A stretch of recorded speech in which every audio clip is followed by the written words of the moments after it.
Hi, my name's Sarah and I'm part of the team at Imagineer. This video is about a new template that we've developed on the 5 ways to wellbeing. And the 5 ways to wellbeing is a framework that was developed, researched by the New Economics Foundation on behalf of the NHS in England, and then developed into a framework and a tool for supporting people with their mental health and wellbeing. And it's been really picked up and adopted by a lot of mental health organisations and charities. And it's something we feel really passionate about here at Imagineer, and we recognise it's a really core part of person-centred support and person-centred approach to working alongside people, is to recognise the importance of self-care and well-being as part of the whole process of setting up support and living a good life as a whole person, thinking about your whole life. Our well-being really is at the core of everything that we do, and it makes a difference between whether we experience a good life or whether we struggle. So this is a tool that we've developed using Molly's wonderful graphic skills that we hope you can use alongside people that you're working with or supporting, or you might want to use it yourself for your own personal development. And it's just a really nice tool for you to sit and have a think through some ideas about how you can support the different areas of your well-being. So I'll talk through the 5 areas of the tool. You can download the tool from the template section of our website, and we'll put a link below this video in the notes section for you, so you can go directly to the tool to download it, and it's accompanied by some guidance notes to give you some prompts and some ideas of how to fill it in. But hopefully in this explainer video you'll come up with some ideas for yourself as well. So let's look at the 5 sections. First of all, we've got connect. So the idea of this section is around not being isolated, not being lonely, being connected with other people. And we can do that in lots of ways, can't we? We can connect physically through doing activities alongside other people. There might be actual physical connection in the activities that we do, such as things like contact sport or dancing, or physical activities that require some sort of physical contact with another person or a group of people. So that could be a way that we can connect. We can connect in a space with other people, so just being present in the same space as other people. So that might be through attending a group or a community activity, or maybe going to a place of faith to worship with other people. We can spend time with our friends and our family. So there's lots of different ways we can connect with people in person. And then there's the other ways of connecting as well. So we're in an online world now. We're very connected digitally these days. So you could connect using your telephone. You can have a conversation on the phone with somebody. You could do a video call. If you're into online gaming, you can do live online gaming with other people without leaving your house. So that might be something that appeals.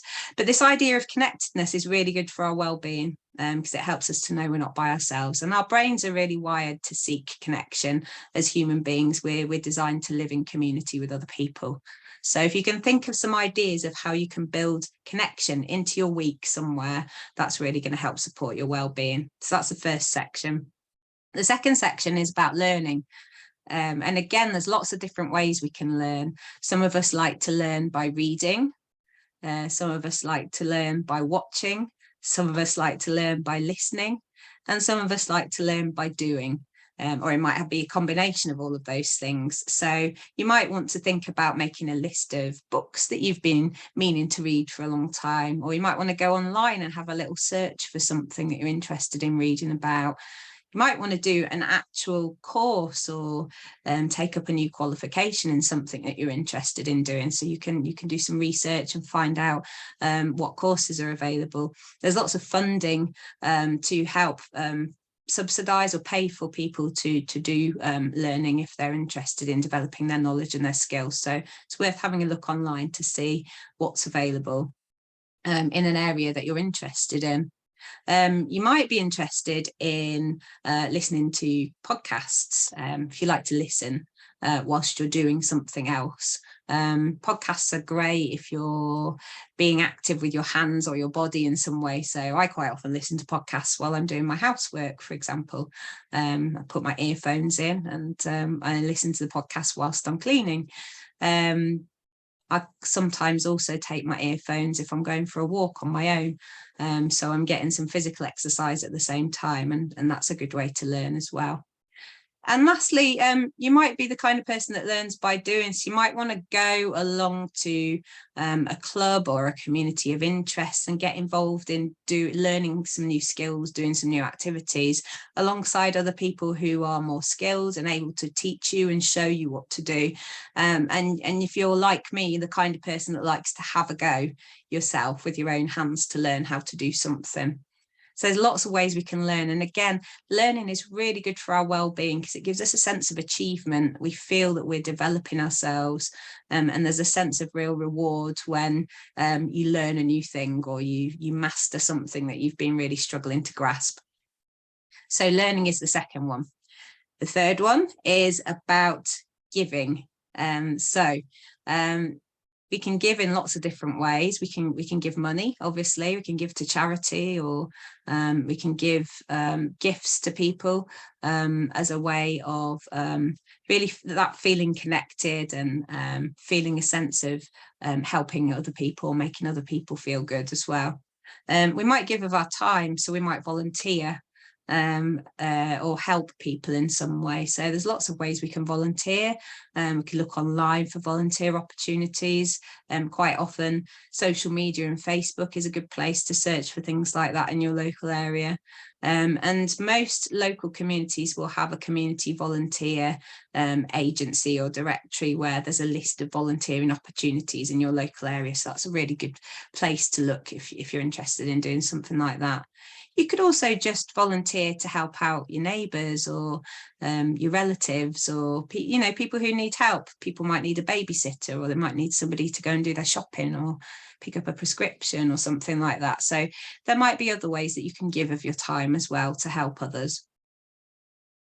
And then another one is be present. So some people struggle with this as a concept, but really it's about getting rid of all the distractions so that you can just focus on what's going on right now in front of you and nothing else. It's really easy, isn't it, for us to be distracted by our phones or the door knocking or the phone ringing or something going on, another person walking into the room. There's so much stuff around us all the time that distracts us. So the idea of being present is making a choice to not let anything else distract you for a period of time, just so you can focus on exactly what's going on. And people like to do that in lots of different ways. Some people like to meditate, and they might do that through something like yoga or Pilates or something like that.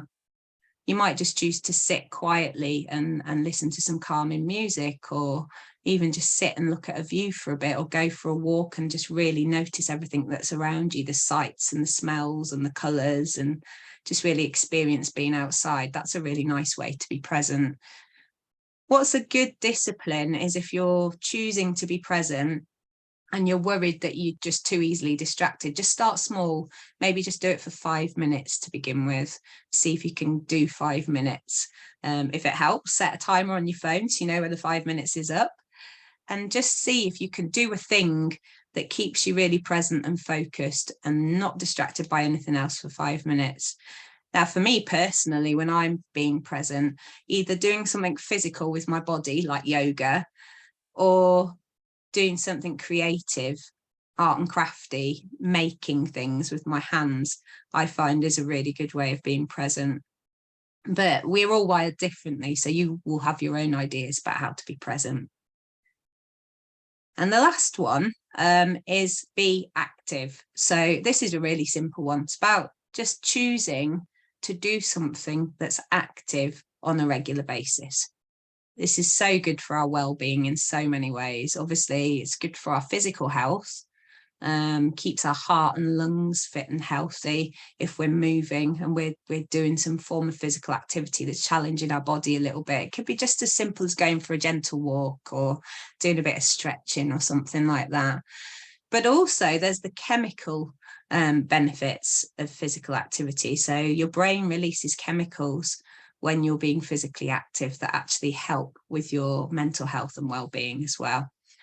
So it doesn't have to be going for a 5-mile run, doesn't have to be doing something that you really hate the idea of. It might be that you're terrified by the idea of going to the gym and doing really physical things, but you might enjoy going for a simple walk or doing some stretching. There's lots of different things we can do. You might just want to put some funky music on and dance around your kitchen for a bit, and that counts. As long as you're moving your body, that's the main thing. So have a go at coming up with some ideas of how you could be active. And the idea is, using this template, if you can come up with several ideas for each section, that means you've got a range of things that you can build into your week. And the idea would be that you try and cover all of those 5 areas throughout your week to help support your own mental health and well-being. So I hope you found that interesting to listen to. Please do download and use the template, have a go with it. And we'd love to hear how you're getting on and what you're up to. So if you feel brave enough, please email us or send a message to us on our social media channel, and maybe send us a picture of you doing some of your things that you've chosen for your ways to well-being. We'd love to hear how you're getting on with it. So please visit the website, download the template, have a go, and let us know how you're getting on. And we hope you enjoy it. Thanks very much.